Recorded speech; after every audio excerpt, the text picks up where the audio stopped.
1 Samuel chapter 2. Elkanah worshipped the Lord there at Shiloh, and Hannah prayed, You make me strong and happy, Lord. You rescued me. Now I can be glad and laugh at my enemies. No other God is like you. We're safer with you than on a high mountain. I can tell those proud people, stop your boasting. Nothing is hidden from the Lord, and He judges what we do. Our Lord, you break the bows of warriors, but you give strength to everyone who stumbles. People who once had plenty to eat must now hire themselves out for only a piece of bread. But you give the hungry more than enough to eat. A woman did not have a child, and you gave her 7, but a woman who had many was left with none. You take away life, and you give life. You send people down to the world of the dead and bring them back again. Our Lord, you are the one who makes us rich or poor. You put some in high positions and bring disgrace on others. You lift the poor and homeless out of the garbage dump and give them places of honor in royal palaces. You set the world on foundations, and they belong to you. You protect your loyal people, but everyone who is evil will die in darkness. We cannot win a victory by our own strength. Our Lord, those who attack you will be broken in pieces when you fight back with thunder from heaven. You will judge the whole earth and give power and strength to your chosen king. Elkanah and Hannah went back home to Ramah, but the boy Samuel stayed to help Eli serve the Lord. Eli's sons were priests, but they were dishonest and refused to obey the Lord. So, while people were boiling the meat from their sacrifices, these priests would send over a servant with a large 3-pronged fork. The servant would stick the fork into the cooking pot, and whatever meat came out on the fork was taken back to the priests. That is how these 2 priests treated every Israelite who came to offer sacrifices in Shiloh. Sometimes, when people were offering sacrifices, the servant would come over, even before the fat had been cut off and sacrificed to the Lord. Then the servant would tell them, The priest doesn't want his meat boiled. Give him some raw meat that he can roast. Usually the people answered, Take what you want, but first let us sacrifice the fat to the Lord. No, the servant would reply. If you don't give it to me now, I'll take it by force. Eli's sons did not show any respect for the sacrifices that the people offered. This was a terrible sin, and it made the Lord very angry.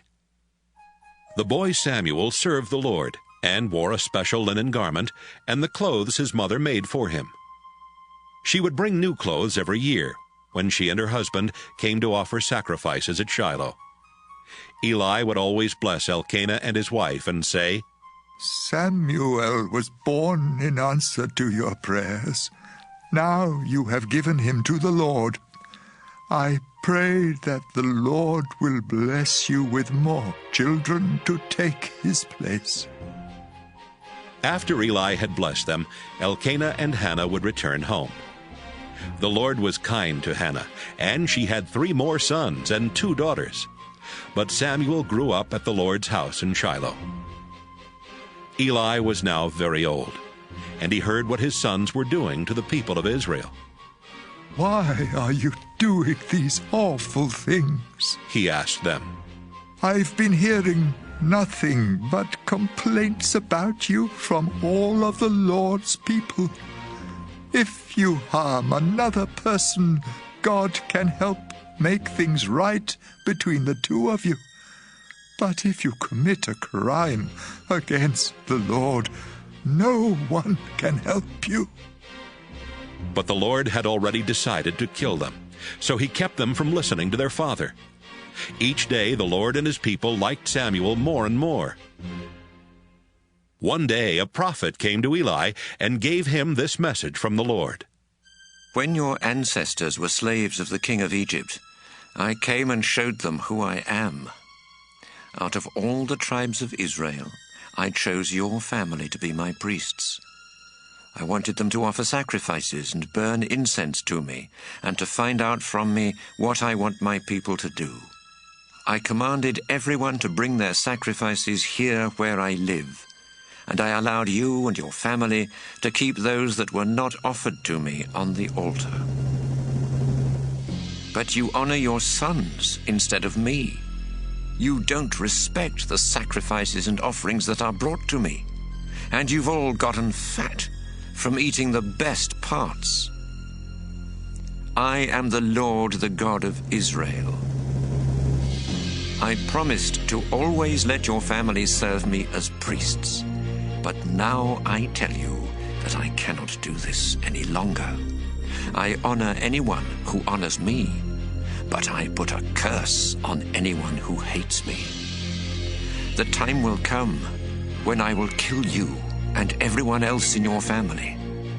Not one of you will live to an old age. Your family will have a lot of trouble. I will be kind to Israel, but everyone in your family will die young.